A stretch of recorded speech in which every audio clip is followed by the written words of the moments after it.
अल्लाह के नबी सल्लल्लाहु अलैहि वसल्लम जब भी ईद का या बकरीद का खुतबा देते थे तो उस ज़माने में माइक नहीं था। औरतें जो ईद और बकरीद की नमाज़ पढ़ने आती थीं तो अल्लाह के नबी मर्दों में खुतबा देने के बाद फिर औरतों की जहां जमात होती थी आप पर्दे की ओर से वहां जाकर भी खुतबा दिया करते थे ताकि औरतें तक हमारी आवाज़ पहुंच जाए और वो भी दीन की दावत से महरूम ना हो, उनको भी आप नसीहत करते थे। या माशरन निसाई तसद्दक़न फ़इन्नी उरीतुकुन्न अक्सर अहलिन नार, ऐ औरतों की जमात तुम ज्यादा से ज्यादा सदका और खैरात करो क्योंकि मैंने तुम्हें सबसे ज्यादा जहन्नम में जलते हुए देखा है। फ़इन्नी उरीतुकुन्न अक्सर अहलिन नार, सबसे ज्यादा जहन्नम में तुम्हें सबसे ज्यादा जलते हुए देखा है। लेकिन औरतें उस जमाने की कितनी दीनदार थीं, कहने लगी अल्लाह के रसूल आगे हमें कुछ नहीं सुनना है, बस जितना बताया उतना ही काफ़ी है, बस इतना बता दीजिए कि औरतें सबसे ज़्यादा जहन्नम में क्यों जाएंगी। यहाँ तो जर्जीस साहब अगर 1.5 घंटा बोल दें तब भी आधा घंटा और 2 घंटा बोल दें तो और बहुत जल्दी ख़त्म हो गया मौलाना साहब, अभी तो पता ही नहीं चला टाइम। अरे तुम्हें पता नहीं चला, जो बोल रहा उससे तो पूछो।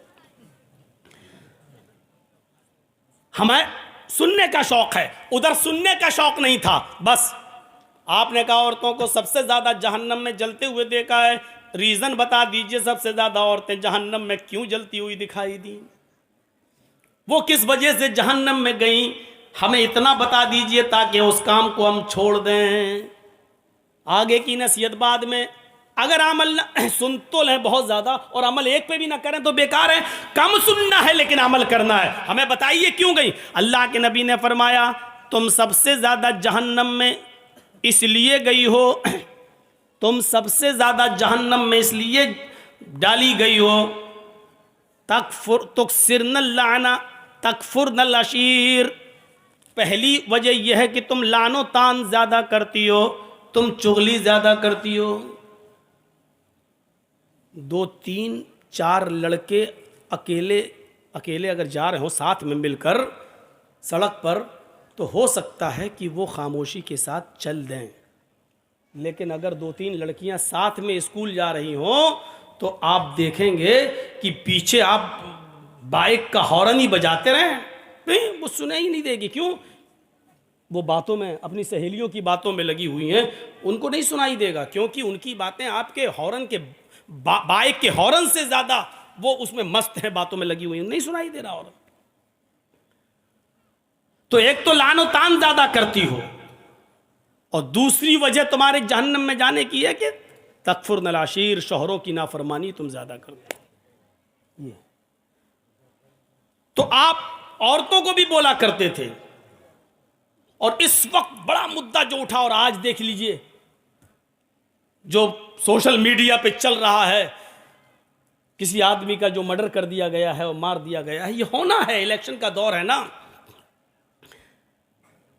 किसी तरीके से। अरे आपके यहाँ की बात नहीं कर रहे हैं, हम कर्नाटक की बात कर रहे हैं, आप यहाँ अनीस को घुसेड़ दिए। आज देख लीजिए बजरंग दल का कोई आदमी था, है? कितना चर्चा उसका हो रहा और उसके तार मुसलमानों से जोड़ने की कोशिश की जा रही है, और कोई बड़ी बात नहीं। जैसे 2024 के इलेक्शन के मौके पर पुलवामा हमला हो गया,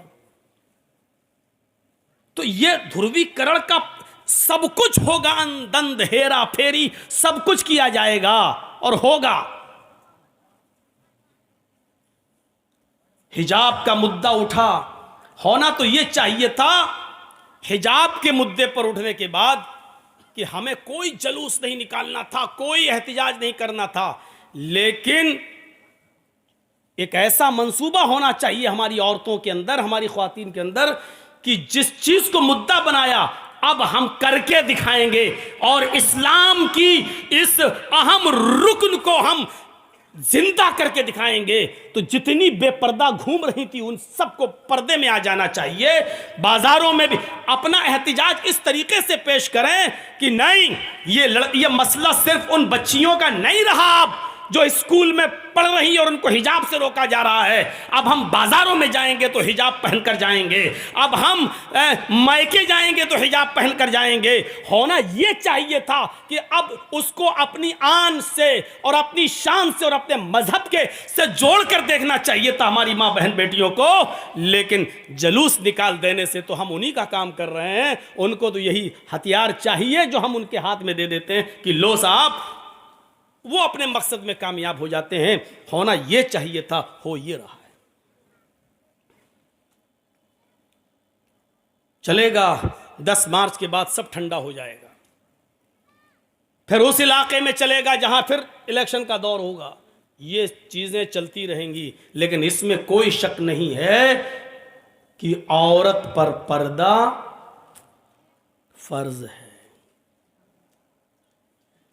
आज मैं आपको कुछ ऐसी चीज बताना चाहता हूं कि लफ्ज़ औरत ही ये बतलाता है कि पर्दा है। औरत, फीमेल, उर्दू में क्या कहेंगे? औरत। हिंदी में क्या कहेंगे? स्त्री। इंग्लिश में कहेंगे वोमेन। उर्दू और अरबी ये दोनों लफ्ज क्या है? औरत। और ये औरत का लफ्ज इतना मशहूर हुआ कि हिंदी की जो किताबें हैं सिलेबस, उसमें भी यही पढ़ाया जाता है। छोटे ओ से ओखली, बड़े ओ से औरत। खुद हिंदू सिलेबस में भी यही लिखा है, औरत।